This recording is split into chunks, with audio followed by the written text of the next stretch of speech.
Hi, Tunes. Thank you for joining me on the podcast. How are you doing? Yeah, I'm good, mate. I'm good. I've been working on a new EP, so my voice is a bit harsh from the vocals last night. But yeah, I'm good. I'm good. Just chilling. About to go out and do the shopping. When the big shop, the weekly big shop. When I've done this, so yeah, just life in general is going okay. Good, good. What can you tell us about the EP? Um, well, I put the last EP I put out, Reparation, was sort of like a more like a breakbeat hip hop type vibe, more of a funky vibe to it. And this one's like a house EP, more house EP type. But the good thing is, my son Dante is turning he's turning 18 in September. He's got a couple of tracks on the new EP, and he's done a remix of a track I did on the last EP called Common Ground. He's like done a remix of that, which I'm really excited about. And I'm working with a guy called Mike. He's called DJ Absolute. Guy called Mike. He had a few sort of big house hits back in the 80s, 90s. Yeah, and just started doing that with him. We've got a remix of The Only Rhyme That Bites, which is a bit of a banger. But instead of doing the old lyrics, I've sort of rewrote the verses. So it's like an updated version. So there's like key lines of The Only Rhyme That Bites. So I start the verse the same way and then go into a different type of rap. And I'm just finishing the third verse on that. So we've got that. A brand new track. I haven't even got a name for it, but the lyrics are great. It's up tempo stuff, old school kind of vibe to it, old school house vibe. Remix of Vehicles going on there. And we're working on another couple of bits and bobs, but yeah, that should be out hopefully, before Christmas, because you got just fucking, it's like a week here, a day in a week here, a day in a week, day in a week here, day in a week there. So I just gotta take the time and get it finished. But yeah, it'll be out soon. Yeah, nice. I'll keep an eye out for it. How do you feel about your son going down the music route? Then are you glad he is? I'm buzzing for him, yeah. But I mean, me and my boy, we already so because he'd not shown any interest in it really until he was about 16. Do you know what I mean? And he's been using Ableton now for about a year and a half, and he's really fucking good.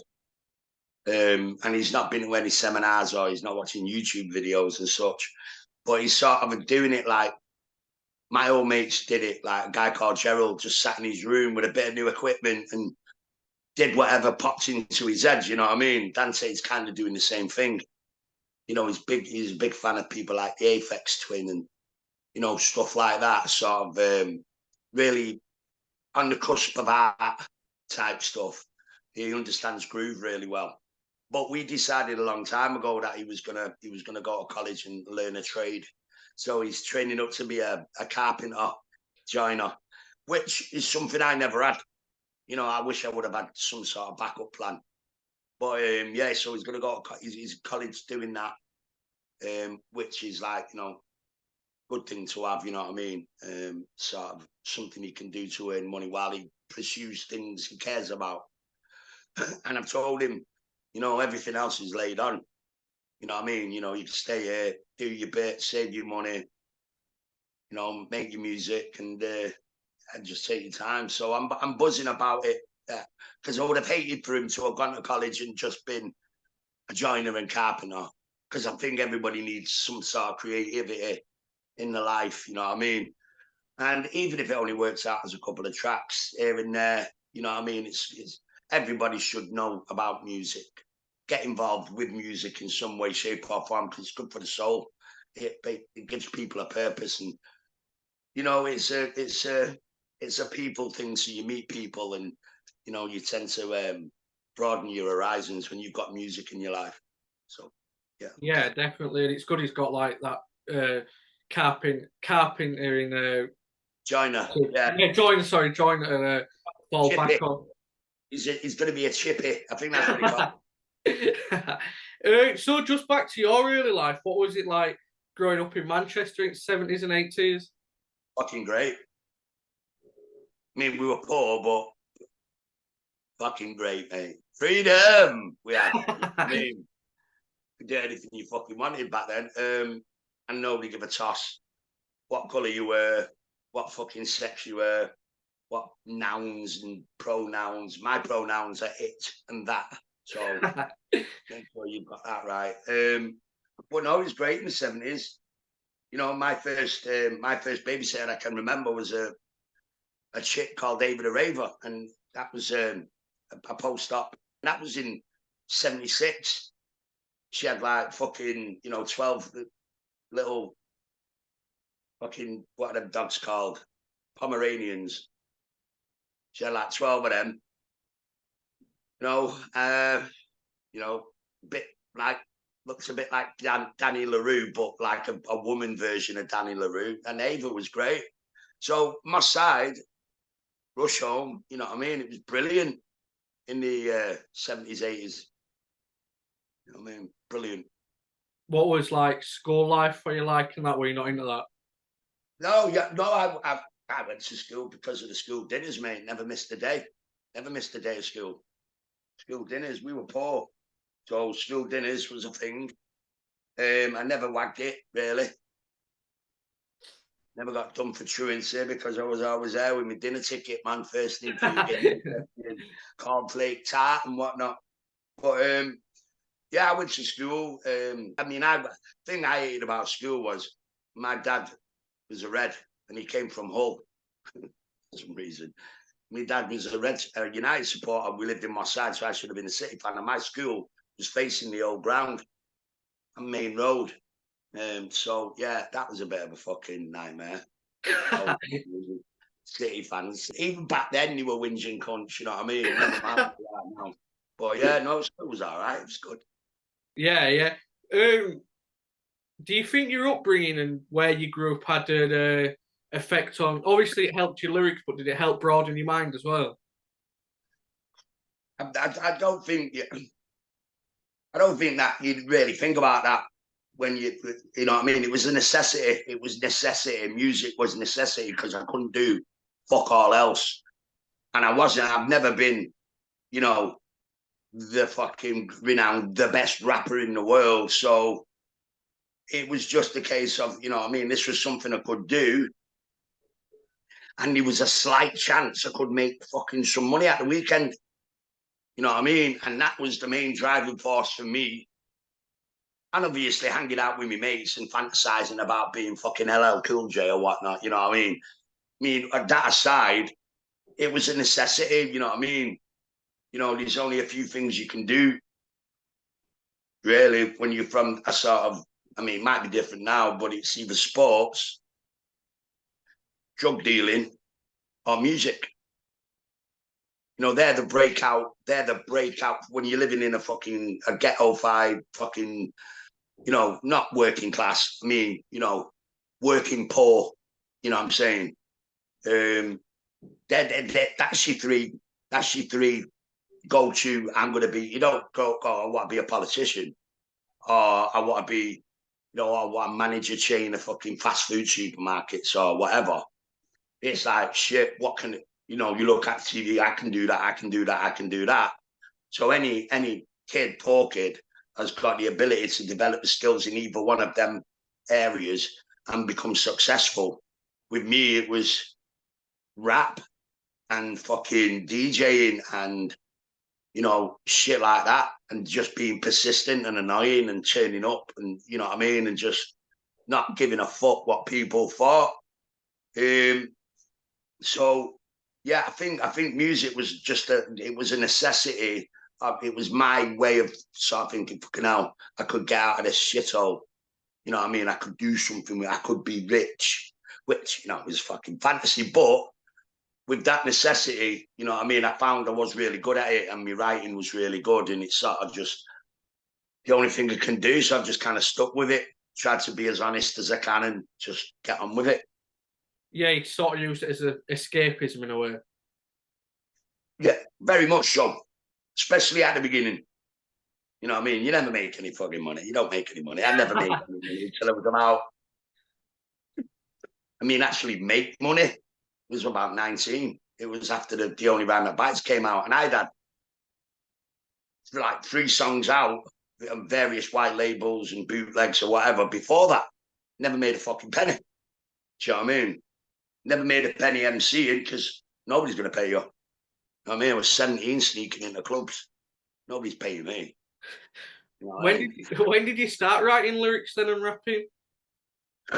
From the very start. Yeah. From the very beginning, yeah. If you go on YouTube and you type in,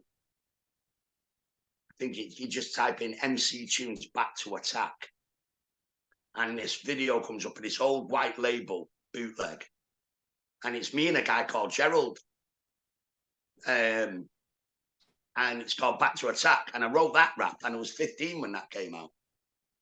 Do you know what I mean? And I wrote that, so yeah, from the beginning, the fucking rap's outrageously daft, and it's not very good, but you've got to understand this is just when the 808 drum machine came out. This is where 808 State got their name from. It was Gerald's drum machine. Yeah. You know what I mean? And that we made that. It was an 808 drum machine, a scratch, and I think we had the 303, rolling 303 going all the way fucking through it. Oh my God. You get a chance to do that, have a look. It's fucking hilarious. I sound about 12, mate. So fucking funny. And here's the joke. I'm talking about Back to Attack. Where have I been? I've not been anywhere. Yeah, it's like, makes, just one of them. But yeah, I've had that attitude, which a lot of, I think, musical or people who say, or pretend that they, you know what I mean? I've got that fuck it attitude, fuck it, let's find out. You know what I mean? The real, fuck around and find out, but in a real positive thing. It's like, I don't care. I think I sound great. Put it out, you know what I mean? And Gerald and, most of the people that grew up with, we all felt that way. We're better than everyone. So let's just fucking do it, put it out. And at the time, people just couldn't believe we'd done it. How the fuck have you done that? You know what I mean? And yeah, so yeah, fuck around, find out. It can be a positive thing, you know what I mean? And it's like, yeah, man, okay, well, I have no idea what we're doing. Let's do it.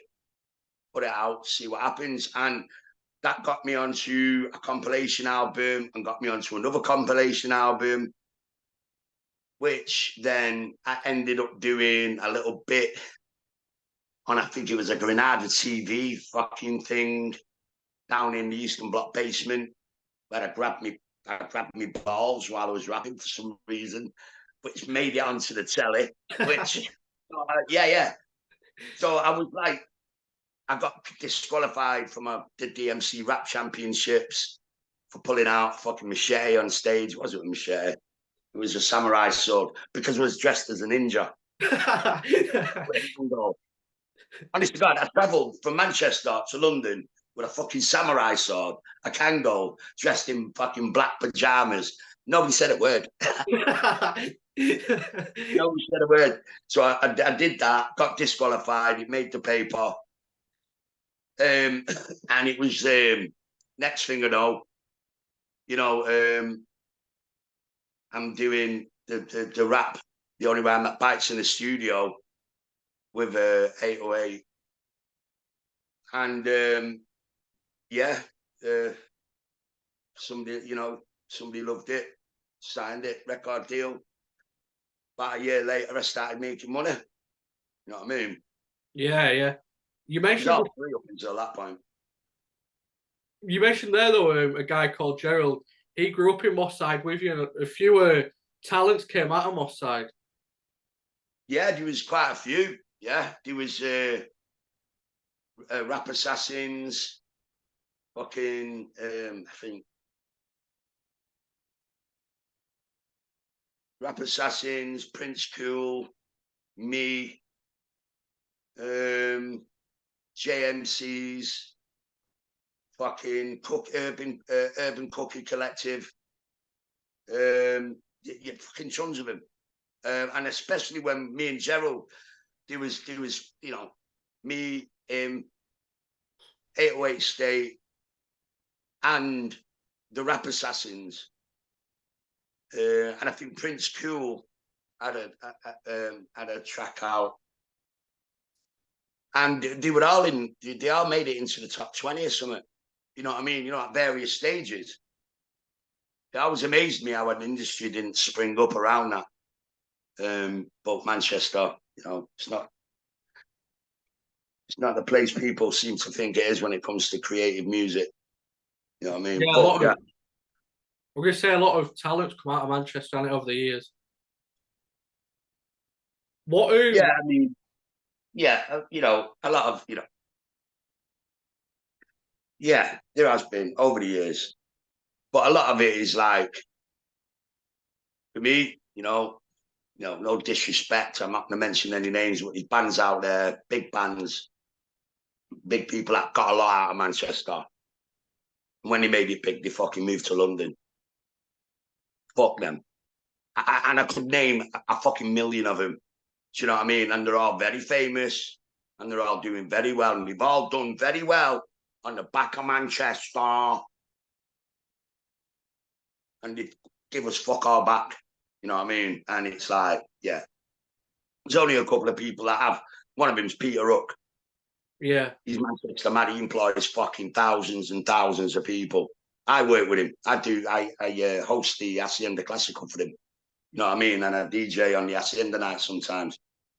And he's, you know, I can, you know, off the top of my head, for a musician, you know, everybody else just fucks off to London. You know what I mean? So yeah, we've got lots of talent. Unfortunately, they're all selfish twats. And that's including people like 10cc and the fucking Bee Gees. Did you stay in Manchester through it all then? Pardon? Did you stay in Manchester through all your career? Yeah, where the fuck am I going to go? I mean, that was the sort of contentious point with the whole London thing. You know, I didn't want to live in London. Yeah, yeah. And I've had like, you know, 2 record deals and walked away from both of them. You know, on the idea that, you know, you give me a record deal, the idea is to give you a no interest bank loan, right? And they give you this money that you have to pay back, right? Every penny. And then they share in your profits, right? That's the deal. I've done that twice. And twice I've tried to set up my own shit. And twice you've gone, no, we're not picking up your album, your other option. We want to sign you to a singles deal.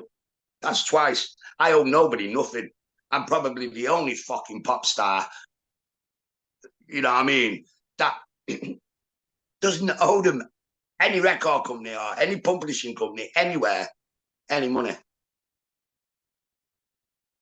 That's one of the reasons I find I've had to open up my own shit. Because if you don't owe them anything, they don't fucking need you. You know what I mean? And the idea is to keep you feeding off their tit for as long as they can. So, you know, twice I made the mistake of, you know, okay, let's negotiate the second deal, you know, the second album. I'm both on the MC tunes and the Dust Junkys. I paid back everything, did really well. Ready to sign a second album deal, you know, and they start umming and ahhing. I had to be in debt. They owed me money. I recorded the second album with the MC tunes under budget and on time. And when I asked for the rest of the money, that's where the problems arise. So I told him to stick it up the fucking ass. I'll go back to nicking car stereos, I think I said to him. And the Dust Junkies was pretty much the same thing. It was, you know, time for the second deal. I don't owe them anything. Because if I did owe Universal anything, the Universal now used to be Polydor, you'd be having my stuff on fucking compilation albums, because that's how they earn their money back, right? So yeah, and it was the same thing, you know. Okay, give me the rest of the money you owe me. I want to build a studio in Manchester with the Dust Junkie thing, and he started umming and ahhing and refused to pick up the option unless I signed a singles deal and went back in the studio with money that they were going to supply me in London, rather than let me build my own studio here for less than money. Anyway, so yeah, so twice. That's happened. And, you know, I could have done things a lot differently, I suppose, but I'm not eating a bowl of shit and you're going to tell me it's fucking ice cream and I'm just going to there like that, spooning it up. Because what am I going to do? Never mind the buzzcocks. Could you imagine? You know, how else am I going to pay them back if I'm not putting music out? You know, do a load of fucking chat shows and fucking 9 out of 10 twats and all that. No, man. You know what I mean? That's your options. That's where fucking Stormzy and Big Nasty have ended up. Fucking clowns, man. Clown shoes. Sorry, I'm ranting. No, it's fine. It's fine. The whole business is fucking clown shoes. And, you know, so many people think they've made it when they get the record deal. And these young guys are fucking giving away their fan base for a record deal. It's like, no, you've already made it. You don't need a record deal. That's the last thing you fucking need. Anyway, but yeah, so just started putting out my own stuff. You'd be surprised at how much you don't need when you're having fun. You know what I mean? And that's what I'm doing. I'm DJing a lot, I'm MCing a lot, I'm in the studio a lot. Son's in the game. I'm having a fucking ball. You don't need a lot of money. Yeah, yeah. No, exactly. You don't need a lot of money to have an absolute ball, which is what I'm having. Yeah, making this new stuff and going to be trying it out at Moving. The new stuff I'm on at Moving in a few weeks, actually, on the Saturday and the Sunday and on Saturday night. We're doing like a Dust Junkie sound system, MC tunes thing. I'm going to DJ and I'm going to drop some of these new tracks in and see how they come down, go down with the crowd and hopefully have it out within a couple of months after that. So yeah, it should be fun. Yeah, definitely, yeah. You know, like I had Roy from the Shed Project earlier, and he was saying, man, I love him. Yeah, he's a sound lad anyway. He was saying like their music wasn't getting picked up, you know, by certain people and stuff. And I said to him, is it because like you write about working class problems and stuff, which is what you did? Did that have an effect on your career, do you think? Well, I think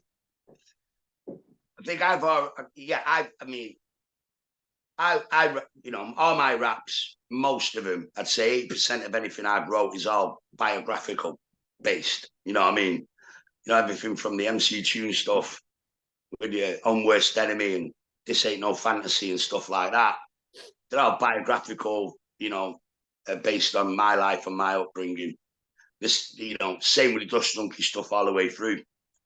I think you've got to be clever.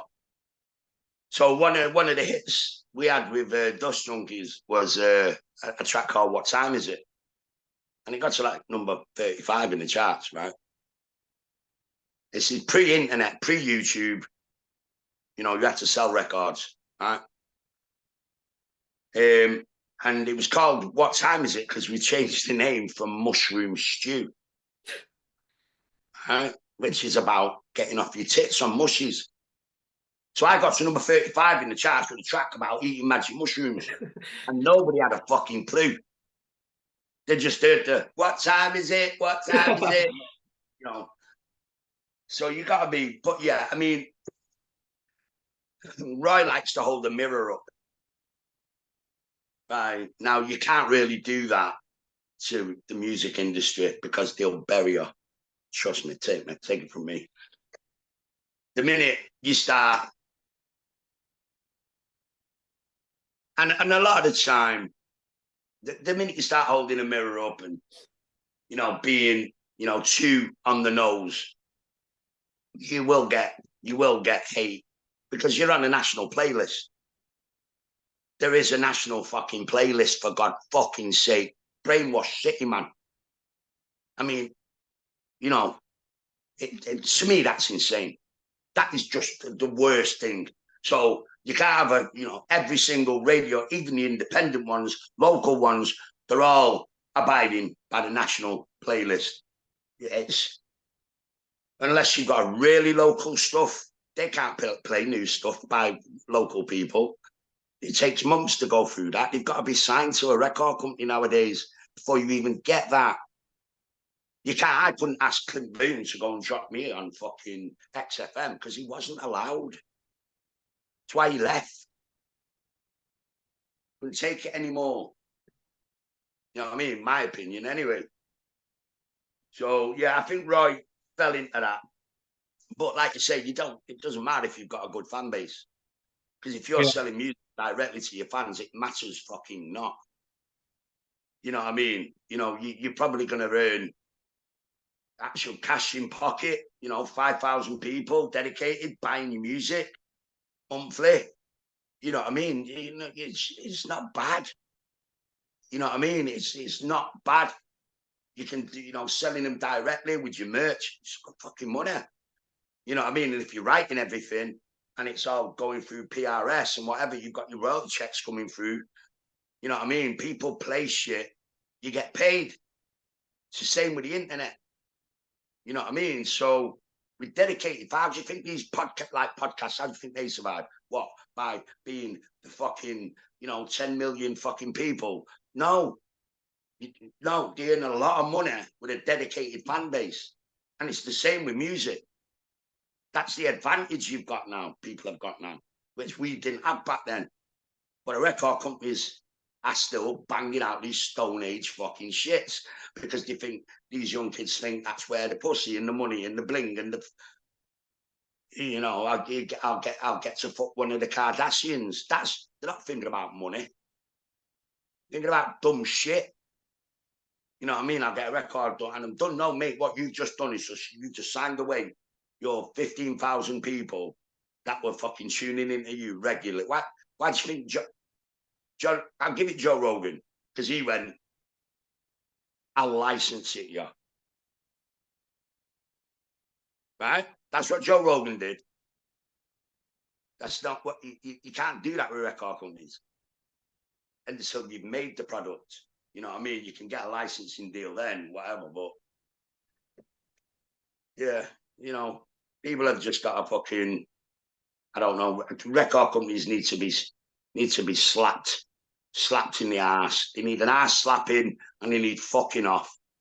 But with people like Lucian Grainge, fucking, he's Drake's sugar daddy. That cunt, whatever. Anyway, said too much. I sound like Kanye now, don't I? But whatever. But yeah. He let you down, did he, that Lucian Grainge? Not just me. He's responsible for a lot of shit. He rubbed me blind twice. You know what I mean? And then offered me a shitty singles deal. It's rotten. Was that the whole Bon Jovi stuff and that? Bon Jovi and the Fatboy Slim Finger. He was responsible for both of that. But like I say, I knew all that when I told him to stick the record deal up his ass. You know what I mean? And I know people like that don't forget things like that because he signed Tekashi 6ix9ine. Him and Drake are dead close. He's the fucking CEO of Universal Global. He owns that much. He's a corrupt fucker, man. And he makes his bones by fucking over people, stealing the music and giving it to pop stars that he's signed. Same with just like the Bon Jovi thing. What happened with the Bon Jovi thing?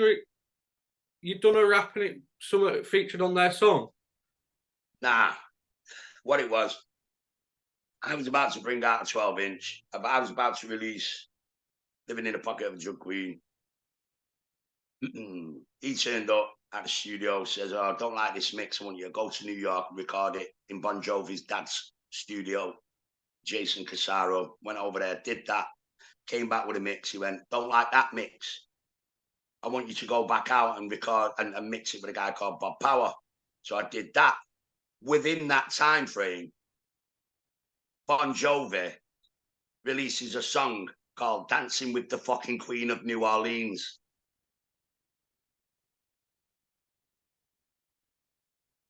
You know what I mean? So, you know, and yeah, I didn't realize about it until about, I think it was about a year later. We found out, me and Johnny found out. Lucian Grainge played it like, oh, fuck, no way. Jason Casaro and Bon Jovi's dad, Liberty Takers, let me get to the bottom of this. It's just a load of shit. Just a load of shit. But well, you did get a record deal. When you were you did get a record deal when you were 18. What were it like getting one at a young age? Though, was you a bit naive back then? Obviously, I thought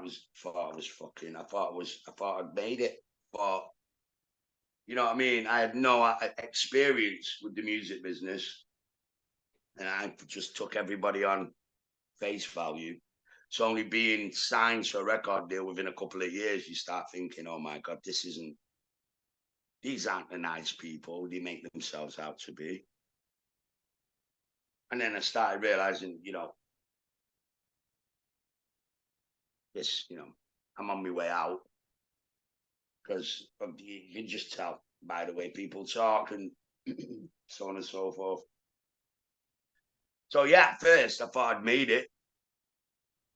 And then I realized that shit, I'm going to have to fucking make my own. So that's what I was trying to do on the second album, try to save money, open a studio in Manchester so I didn't have to fucking deal with him anymore. And that's when it all went downhill. Plus, I got charged with like fucking attempted murder, didn't I? And then it got knocked down to Section 18. And then it got kicked out of court. And that was like pretty much while I had records in the charts, you know what I mean? And that happened. And then, you know what I mean, when I started wanting to sort of push back against their plans for me, saying, no, I want to stay, you know, I want to stay in Manchester. But unfortunately, that incident happened. And it was like, you know, they were sort of, you know, well, we can't invest if you wish to stay, you know, you just got off with this and you're lucky. And you were using that as a bit of a thing to say, well, you know, why would they put money into me if I could just end up in jail, basically? Yeah. You know what I mean? It just kind of went downhill from there. But I came in under budget, on time. Don't owe anybody anything. So I can pretty much say what the fuck I want, which is kind of cool. You know what I mean? So every cloud and all that. You can't really, you know, a lot of people get fucked up by the idea that, you know, they fucked up their career because a record company dropped them. But you can't really look at it like that, you know what I mean? No, definitely. You know? Well, yeah, you know, you control it. You know, take care of what you can control, but I can't control what a bunch of fucking Satanists believe or think or how they do their business. You know what I mean? How can I fucking... There's nothing I can do to control them. All I can do is try to keep hold of my soul in the process. You know what I mean? And I'd rather be eating cat shit with a knitting needle than dealing with fucking people like Lucian fucking Grainge for the rest of my life. Forget it.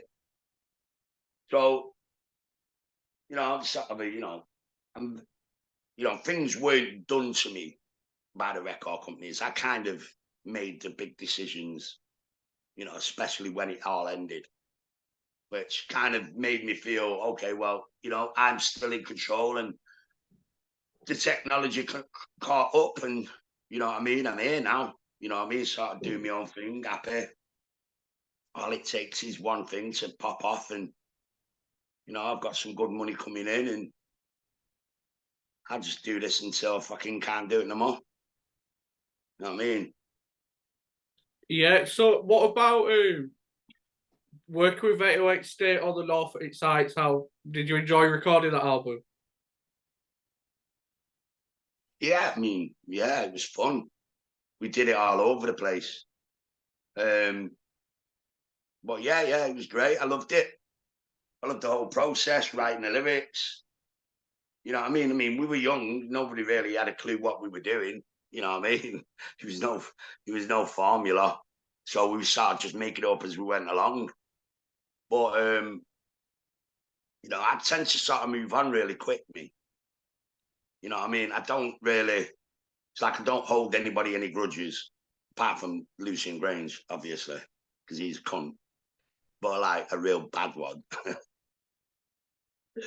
But other than that, you know what I mean? And even then, it's like, it doesn't haunt me dreams, you know what I mean? So it's like, when things are over, they're over. And I can sort of see the writing on the wall. In a way, I've been lucky like that. Do you know what I mean? Because I've not been taken in so much, because no matter, you know what I mean? No matter, you know, people say things that they think you are here. And, you know, and it's the same with people I work with, same with 808 State. You know what I mean? They have their own problems to deal with. And my second album was on my own. I wasn't using them. They didn't do any tracks on the second album. I ended up putting the second album out about 8 years ago as an art project called Damaged by Stereo. And it's online. You can get it online. Damaged by Stereo MC Tunes. And you can just see the difference in the production and where it was coming from and what I was doing. And it's just so superior to the recording of the first album, North Its Sights. It's just on a different level, production-wise. And I think that put a lot of people's noses out of joint, especially, you know, the 808 fans in the record company ZTT. But, you know, it's a shame. I mean, I put it out anyway. I fucking 25 years later. So yeah, I mean, certain things are just out of your control. You can't control all the money. This is what's sending all the youngsters up the fucking wall. You can't. They're not in control of anything. But you're not in control of anything. The only thing you control is what goes on in your fucking head. That's it. You know what I mean? And I've always been kind of dead honest with myself. I don't lay blame. I don't. It stifles creativity. You know what I mean?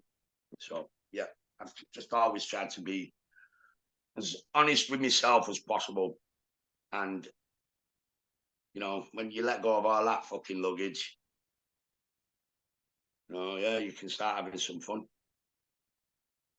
how did the Only Rhyme That Bites comes about? Because that's my favourite tune off that album. Yeah, it was just fucking one of them. It was like I just got a shout, come in the studio, I've got a rap for this. Oh yeah. And just went in the studio, laid down the rap, and that was the end of that. Yeah, that was it. What Just be prepared. You'd already had it written before you did the music. Did I again? Did you already have it written before you'd heard the music? Most of it, yeah. I think it was like, no, yeah, of course I did. Because if you listen to the original 12-inch, it's about fucking 10 minutes long. There's about 5 verses in it. It's all over the place. But yeah, I already had the rap written. But the Only Rhyme That Bites. That's what I was saying. I sort of got into the writing right from the start. So I had like 3 or 4 of them just fucking in my bedroom on paper. You know what I mean? And he went, have you got a rap for this? I went, yeah, fuck it. Rapped a load of rap one and went down. How would you write it down? Would it be like, would you have a melody in your head, or would you just write what you were feeling? Usually, when I'm writing a rap, I can either write to music or not write to music. You know what I mean? So I'll get an idea. With the Only Rhyme That Bites, it was just try to talk about myself in the most coolest way possible for as many verses as possible. Because that's all it was back then, you know what I mean? It's like, I am this, I am that, I'm dead cool. Look at me. Watch how I do this with this rap. That's all I'm doing for all of it, right? Talking about me and my mates, and we're all dead cool. everybody said cool. First verse, we're cool, I'm cool, you're cool, let's be cool together. Second verse, my boys are cool, this track's cool, and that's all it is. But yeah, I can, I didn't have any music when I wrote that. I was just imagining I wanted to be to a fast breakbeat, you know what I mean? Because there was raps out like well, back then, what could I say? A fast one. There was a couple of fast ones, like I Go to Work by Kumo D. Fast tracks, fast rap, which I fucking love it. You know what I mean? And that's yeah. So I just sort of wrote verses and verses and verses of a track to about 120 BPM tempo in my head, and that's how I do it, and that's how I do a lot of my raps. You know what I mean? Certain raps, especially when it's a fast rap, you tend to need a beat that you can write to, because if you put too many words in, it can fuck with the flow and it gets a bit messy. But yeah, I mean, a lot of the time, yeah, I'm just writing them to in my head. I'll get a tempo off YouTube and that's it. I'll just tap my foot and sit there writing. Rap music, especially like the 80s, was like mainly black acts and American black acts. So how did you, like, what was the reaction to you, like a white lad from Manchester rapping at the time? It was. I mean, I'm pre Vanilla Ice. You got to understand this. You know what I mean? I'm before all that shit. It was, it was novelty. It was like a bit, like seeing a fucking two-headed baby kangaroo. You know what I mean? It's like I was a bit of a novelty. I know that. I knew it then. You know what I mean? I was trying to be taken as a serious artist and open my own, do my own thing. And I think everybody knew I was just there for that. And I was going to go on to do other stuff, which caused the problems with the record company. Do you know what I mean? Not using 808 State and doing R&B and hip hop instead of house. Anyway, we've been through that. But yeah, I think it was like it was a novelty until they heard me. You know what I mean? Most people would hear it first and then see me and go, oh, no fucking way. You know what I mean? But you gotta understand, I'd been making records since I was 15. You want to get a tough fucking backbone and cope and have banter and be able to deal with fucking getting taken the piss out of. Mate, do 3 years in fucking Moss Side, fucking shebeens and fucking on the street live battles. That's where so by the time, it never bothered me what people thought. Fuck them. You know what I mean? In my head, I deserved to be where I was at the time where I was. You know what I mean? Yeah. And yeah, it didn't really matter what they thought. A lot of people just thought of it as a bit of a novelty. Then they heard me. You know what I mean? I've always been successful when I've released things through record companies. Like I said, you know what I mean? I've made money, I've made them money, paid all my debts. You know what I mean? So yeah, I don't really give a fuck what people think. What were you listening to growing up, like LL Cool J and like NWA and stuff? Yeah, of course. Eric B. Rakim, LL Cool J, Beastie Boys. Obviously, loads of reggae in there. You know what I mean? People like Saxon Sound, and there was a load of sound systems in my side when Killerman Taurus and Selector. You know what I mean? So yeah, hip hop, reggae, soul, all of that shit. Because a lot of the hip hop loops are from old soul tracks, which me and Jeds knew from our parents. So we could hear a hip hop track and go, fucking hell, that's some fucking Gerald would buy the 12-inch and Gerald had cut up the break. So yeah, I mean, yeah, always been black music. Yeah. You know what I mean? I've always listened to, black music, and it's rap's been, I had a ghetto blaster we took to breakdance competitions and shit. Yeah, I was in it from the early on, man. I got into it like 12 and 13. You know what I mean? You got to understand Wild Style, the video, the movie, the breakdance movie, made in 1979. We didn't see that until 1983 when VHSs hit England. And that was the video we all shared around. You know what I mean? It was going for about 3 years. You couldn't fucking see anything at the end of it. Do you know what I mean? But yeah, Wild Style, that whole thing, and the Electro series by Greg Wilson, you know, the Street Wave.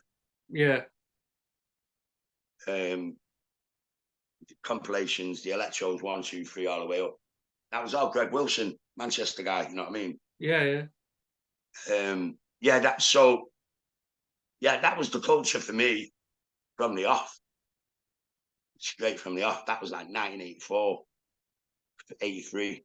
So my first record was out when I was 15. So I'd say it was bored, nothing else to do.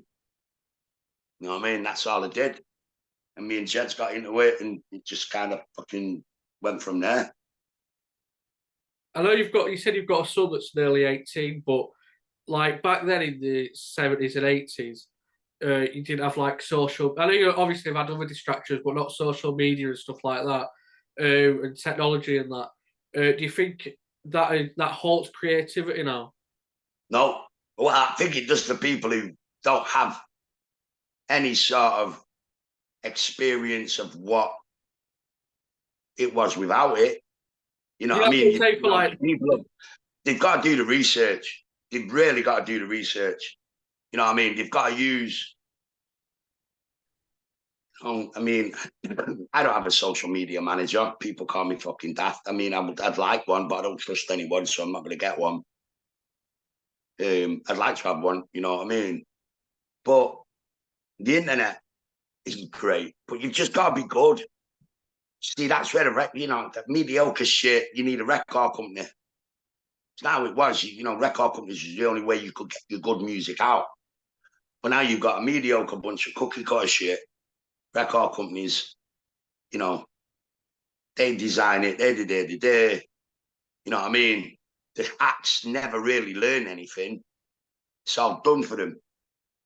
So yeah, it can be shit creativity like that if you're in that online fucking bullshit bubble of like, yeah, here's the new hot thing, here's the new hot thing, here's the new hot thing, you know what I mean? And you got fucking plants and, popping up everywhere, people like Machine Gun fucking Kelly and all that. I mean, yeah, internet is detrimental to a up and comer if that's the model they're following. Whereas if it's, starting your own grassroots shit because you've got nuts and you've got something about you and you've got some good fucking content, then it's the best thing in the fucking world. I've been blacklisted for years. The only reason I'm doing this is because I use social media. You know what I mean? So, yeah, I think it's the approach to how you use it as a tool, not as a validation instrument. You know what I mean? You don't look on fucking online to see what's hot. You know what I mean? It's all shit. It's all cookie cutter, made from plant. It's none of it. I mean, some of it is, but the amount of shit you've got to get through to get to where you want to be, with something good and upcoming and fresh and not controlled by a fucking, a conglomerate of fucking weirdos. You know what I mean? If you can get around that, then social media's it's a fucking great. I mean, I'm so glad the guy gave it away. You know what I mean? Imagine what it would be like if he didn't. Oof. Anyway, yeah. So I think it's your approach to social media, looking for it as a validation tool to get likes and clicks. And if you try to do that with your music, then you're missing a point. Music, I've got to ring a bell. I've got to ring a bell in you. I've got to make a song that rings a bell in you, and I've never met you.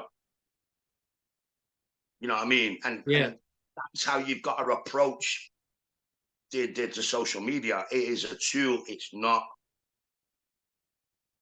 validation. It's not a fucking. It's not who you are. It's just a tool. Don't mold yourself to what people say online.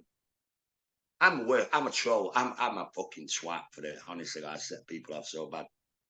But you know, I don't give a fuck. I'm not on an anonymous account. You know what I mean? Google me, find exactly out where I live. I couldn't give a fuck because it's make believe. And if you buy into that make believe online world, right? You know, you lost. Creativity's gone. You know what I mean? So yeah, I think more people should take advantage of the really fucking important tool that they've got at their disposal, because you could wipe these fuckers, these corporations out overnight if they got the shit together. You know what I mean? And just fucking, you know, honestly, you know. But yeah. You mentioned like being blacklisted and stuff, and you mentioned your second album, Damaged by Stereo. It got shelved for 25 years. Was that because they attempted murder charge? Yeah, well, yeah, it got knocked down to Section 18 when I went to court, when I got to court, which is, what is it? The one below attempted murder, I think. I don't fucking know. But yeah, I think that was just a convenient excuse for them.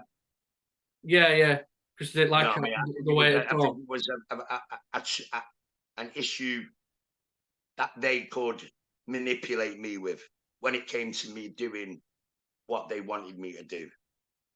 You know what I mean? It was like, you know, well, how do we know you're not going to end up in life, you know, getting life, and you need to get out of that area, and we can't invest money into certain, you know, that's shit.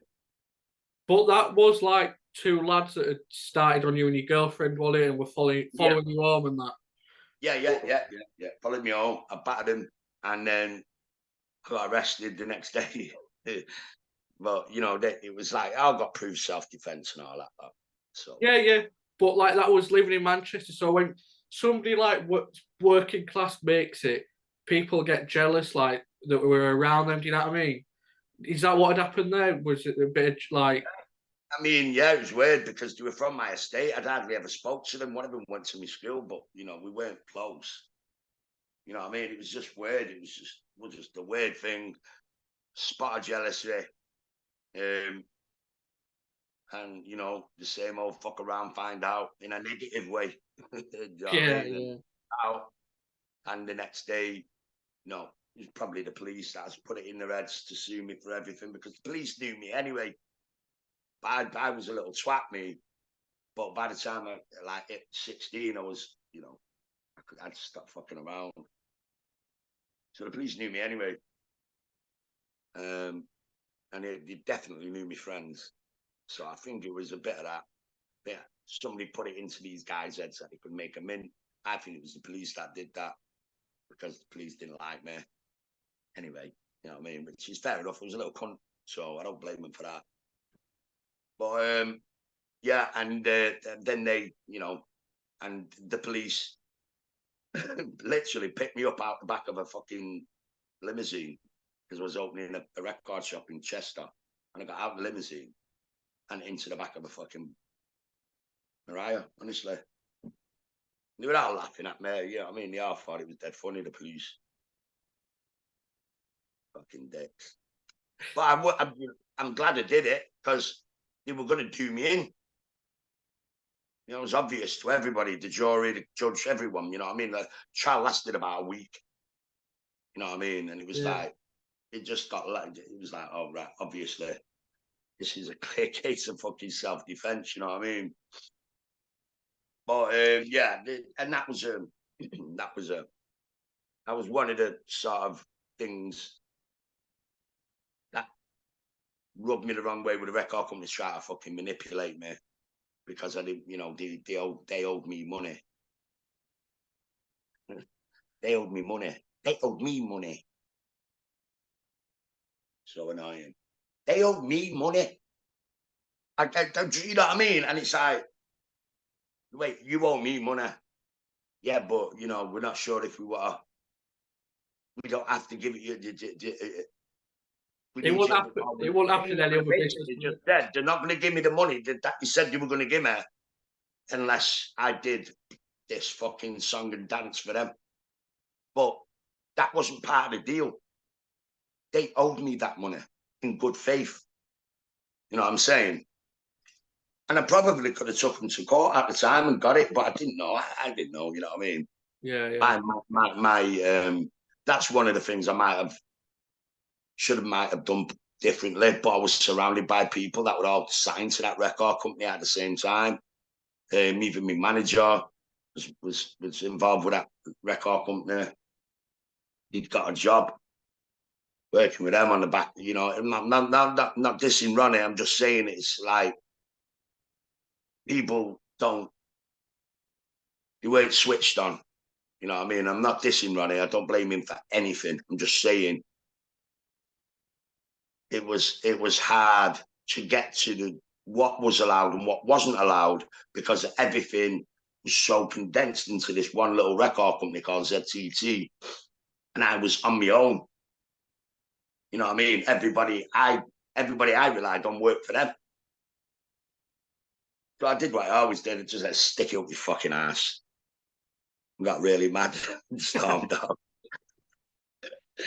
But then I would never have done the Dust Junkies. And the Dust Junkies mega. Yeah, yeah.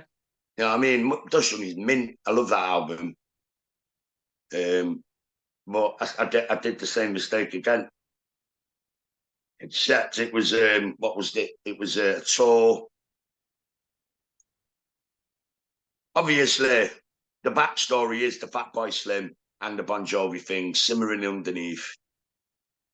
We had a tour booked in Europe that fell through, but we'd used the VAT money that we were supposed to pay on wages for that tour. And when it fell through, we were short money. So we had to go to the record company and they just told us, no. You toured we're like 300 days in 1 year or something. It's mental like that.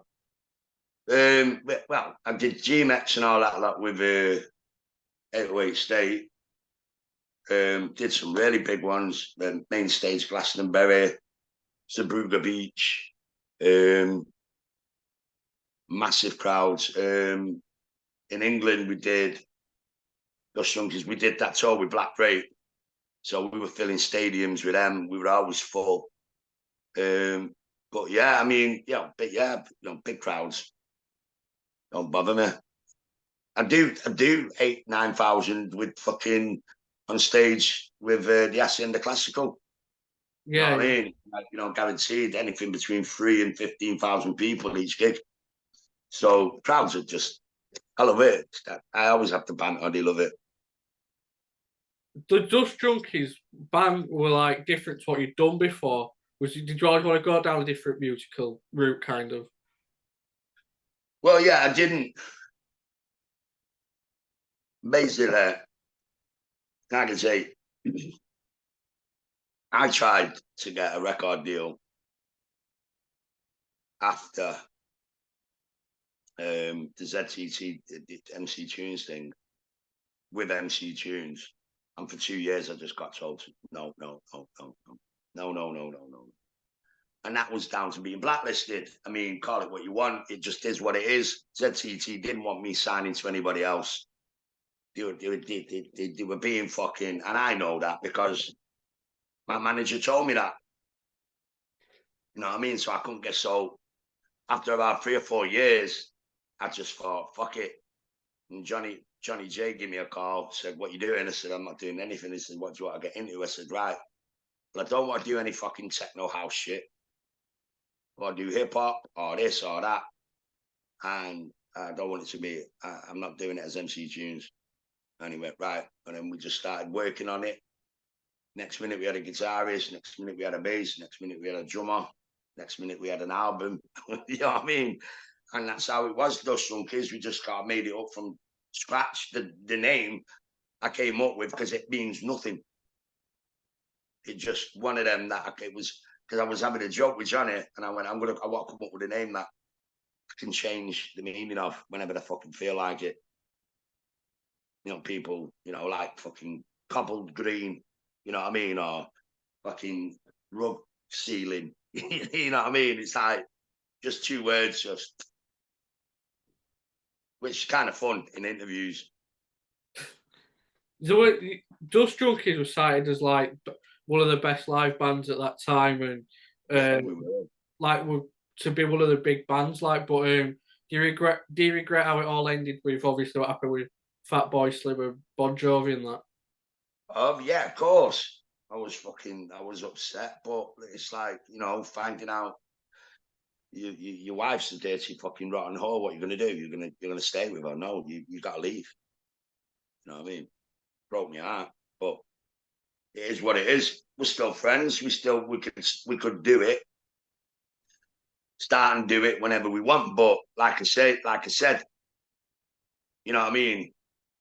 You know, Dust Junkies got blacklisted. It's never been on a compilation album. It's never been on a national playlist since we left Polydor, since I walked away from the record deal.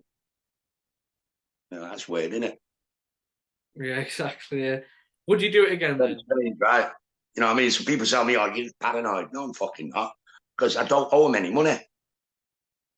I don't owe them any money. I couldn't go and fucking give them a load of, like go and fucking sort out the Fatboy Slim thing if I owed them money. Why were they giving me money for money that they owed me? If I owed them money, they'd just say, oh, well, you've not paid your advance. You still owe us money for child support or prostitutes or coke. You know what I mean? No, I didn't do any of that shit. I don't owe them any money. Came in under budget, on time, every time. Do you know what I mean? So, yeah. Yeah, it's kind of annoying when I think, that bit kind of annoys me because it's not just me, it's the other guys as well, you know what I mean? They deserve to be on a fucking compilation album. They were a great fucking band. You know what I mean? It's a great fucking album. And because of some fucking nasty fucking devil worshipper, right? Who made his bones on stealing from other people, right? We weren't the first. Fucking stories about this guy. He's a piece of shit. So, yeah. It's a shame for the guys. They should be recognised for what they did on that album. It's a fucking Manchester classic. And the fact that the whole fucking industry, radio stations, fucking distribution deal, nobody will fucking do anything because we don't owe them any money. You know what I mean? And in a way, it's good because I've been able to re-release it digitally online myself. So there's a version of it on Spotify called Redone and Dusted, which has all the B-sides, a couple of remixes, and I remastered the whole fucking thing, changed the artwork and put it out. Why is it still up? Because I don't owe him any money. He tried shutting that down, couldn't fucking do it. So I keep pissing on the picnic. And that's why Dust Junkies really is, you know what I mean? Until somebody takes over at Universal, that can go, look, why don't you re-release this fucking album? And I'll write you another one. You know what I mean? Which would be, like you said, number one best live band in Britain at one point. You know what I mean? We sold like fucking 80,000 albums. You know what I mean? We had 2 top 40 hits from Manchester, a black band from Manchester.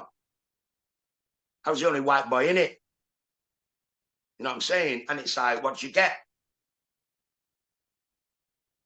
Manchester, yeah, creative place. Oh, number one. Oh, Manchester. Fuck Manchester. Fuck, well, the music business, not the people. But fuck the music business in Manchester. They can suck the shit out of my ass with a bendy straw because they do nothing. Makes me mad. Too many people not getting the respect that they deserve, especially the guys from Dust Junkies, Sam Brocks, Mikey Wilson, Steve OJ, and Daniel Gasper, and Johnny G. Top guys. We made a fucking, not a single play on a single radio station in 30 years. Fucking terrible, mate. But you know what I mean? I'm not asked about that. I mean, I still get royalty checks for the only round at bites. I've never made a penny off Dust Junkies until I put it out myself. Crazy, innit? Yeah. Because I wrote everything, you know what I mean? I was the main writer on everything. So, you know, and a lot of people just don't understand that. If a record company, you know, says they own your shit, doesn't mean they actually do.